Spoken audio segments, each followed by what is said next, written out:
আসসালামু আলাইকুম। নতুন একটি ভিডিওতে সকলকে স্বাগতম। ভিডিও হচ্ছে অনেক ভিডিওতে আপনারা অনেক জানেন যে আমি একজন এআই কর্মী বা কৃত্রিম প্রজনন করি, যেটা আমার মেইন পেশা। আমি সচরাচর কোথাও দূরে কোথাও ইনসেমিনেশন করতে চাই না। অনেক সময় অনেক ভাই রিকোয়েস্ট করেন যে আমার গাভীটিকে একটু ইনসেমিনেশন করে দেন। কিন্তু আসলে দূরত্ব এমনকি সময়ের কারণে আসলে যাওয়া হয় না। কিন্তু হঠাৎ করে আমার এই উপজেলারই কিন্তু আমার ইউনিয়ন থেকে অনেক দূরে আমার এক কাতার প্রবাসী ভাই রিকোয়েস্ট করে ওনার গাভীটাকে নাকি ৩-৪ বার ইনসেমিনেশন করা হয়েছে কিন্তু গাভীটি কনসেপ্ট করে নাই। আমাকে বলল, ভাই যেভাবে হোক আপনি আমার গাভীটিকে ইনসেমিনেশন করে দিবেন। তারপর ওনার মার সাথে আমার সবকিছু ডিটেলস কথা হয়। ওনার মা রিকোয়েস্ট করে দেয়, ভাই বাবা যেমনি হোক আপনি আসেন।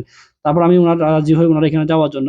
যেহেতু ৩-৪ বার বীজ দিয়েছে, যাতে বীজের ভিতরে কোনো সমস্যা না থাকে, এজন্য আমি আমাদের ডিলার পয়েন্ট থেকে নতুন বীজ এমনকি গ্যাস নিয়ে নিলাম, যাতে সিমেন্টের ভিতরে কোনো ধরনের সমস্যা তৈরি না। 100% সিওর হয়ে সিমেন্ট এমনকি গ্যাস নিয়ে নিলাম।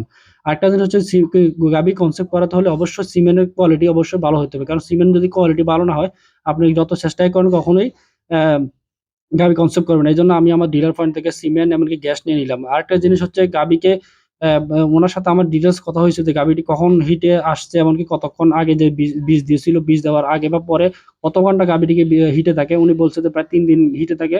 তো আমি ৩ দিন পরে ওইখানে যাওয়ার জন্য মনস্থির করি। আমাদের ঢাকা চিটাং রোডের হাইওয়ের পাশে দিয়ে যাওয়া লাগে, যেহেতু ওনাদের বাড়ি আমাদের বাড়ি থেকে প্রায় অনেক দূরে, সিওর আপায় রয়ে যেতে হয় ফেনীর কাছাকাছি, অল্প একটু গেলে আরেকটু ফেনীর কাছাকাছি। আমি রাস্তা চিনি না, তারপর ওনাকে বারবার ফোন দিয়ে যে লোকেশনটা জেনে নিচ্ছিলাম কোথাও কোন দিক দিয়ে যাবো।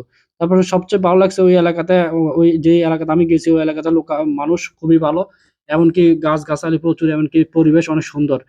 যে ওদিকে আমার কখনো আসলে যাওয়া হয় নাই। আলহামদুলিল্লাহ ওইখানে গেছি। তারপরে যাওয়ার পর ওনার বাবার সাথে কথা বলে, ওনার ভাই ছিল, ছোট ভাই ছিল, ওনার সাথে কথা বলে ডিটেইলস সবকিছু দেখে গাভীতে জরায়ুতে হাত দিয়ে দেখলাম যে গাভীর আসলে কোনো সমস্যা আছে কিনা। দেখলাম যে না, চিস্ট বা অন্য কোনো সমস্যা নাই।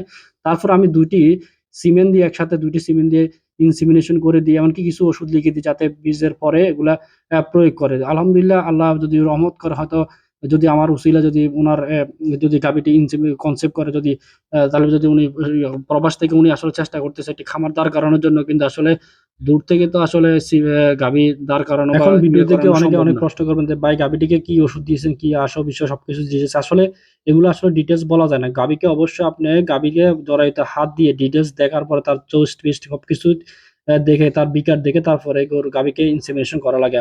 আলহামদুলিল্লাহ ওনার মা আমার সার্ভিসে খুব ভালো হয়েছে, এমনকি চা টা দিলাম, যদিও আমি সচরাচর কোথাও চা খাই না। তো সব আমার জন্য দোয়া করবেন। আল্লাহ হাফেজ।